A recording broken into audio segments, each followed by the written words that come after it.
Western media has always been saturated with images of Bruce Lee, Jackie Chan, and Jet Li. But what we don't hear about as often is the relationship between Islam and martial arts. The early trade that led to a great relationship between Arab Muslims and the Chinese had a pivotal role in the spread of Islam in the Far East, as well as cementing the Muslim Chinese identity. Dating back to the 1200s, the roles early Chinese Muslims played in military leadership positions formed the beginning of this most unique connection. In this video, we are focusing on Grandmaster Wang Ziping. He was born in 1881 and lived until 1973. During his life, he has revived the title The Line of Chinese Kung Fu. Even though both his father and grandfather were famous martial artists, they refused to teach Ziping. They did not want him to experience the suffering they had to go through. Wang Ziping, on the other hand, was passionate about it and started to train on his own when he was 7 years old. He made the decision to travel around the country. During his trip, he was chosen to train under the wushu master Yang Hongshu. Many dared to challenge him in a fight, but he remained undefeated. German workers, a group of judo practitioners, and an American named Sullivan could not beat him.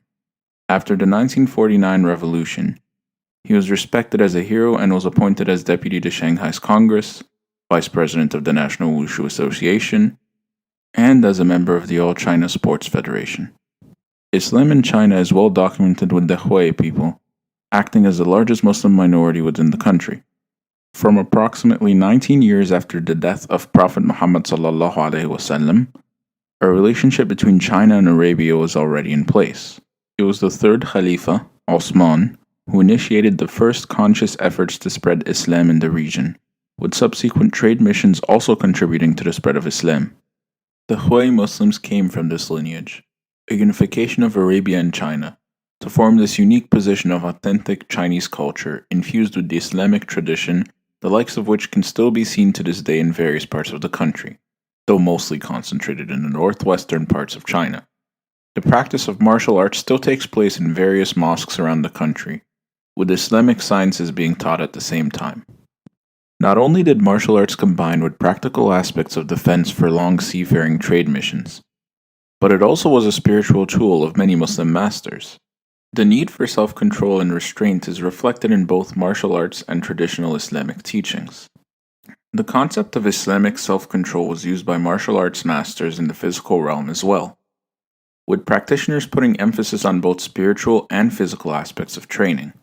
The need for calm and collected decision-making is a tradition upheld by Muslims, as seen in the teachings of the Prophet ﷺ. The strong is not the one who overcomes the people by his strength, but the strong is the one who controls himself while in anger. The essence of ijtihad in maintaining self-discipline is integral in both paths. Various art forms such as silat and wushu have been perfected by the Muslims over the last few hundred years, with many original martial arts being either created or adapted by Muslims as well, such as zakwan and pigukwan. These original developments were tools that were created often by army officials or for the purpose of safeguarding Muslims in China, being passed down in secret through generations. In the history of this marriage between martial arts and Islam, there are many names such as Wang Ziping and Cheng Tong Cheng, who trained in their discipline while retaining their faith and using it as a means to come closer to Allah and the teachings of their religion. Master Wang Ziping, acknowledged as a master of wushu, was also a deeply religious man who was very knowledgeable about the teachings of Islam. He was known to lift heavy stones while reciting the Quran. A notable story tells of his opposition to German forces who attempted to obtain the doors of King Zhao Masjid that was inscribed with the history of the Muslims in China.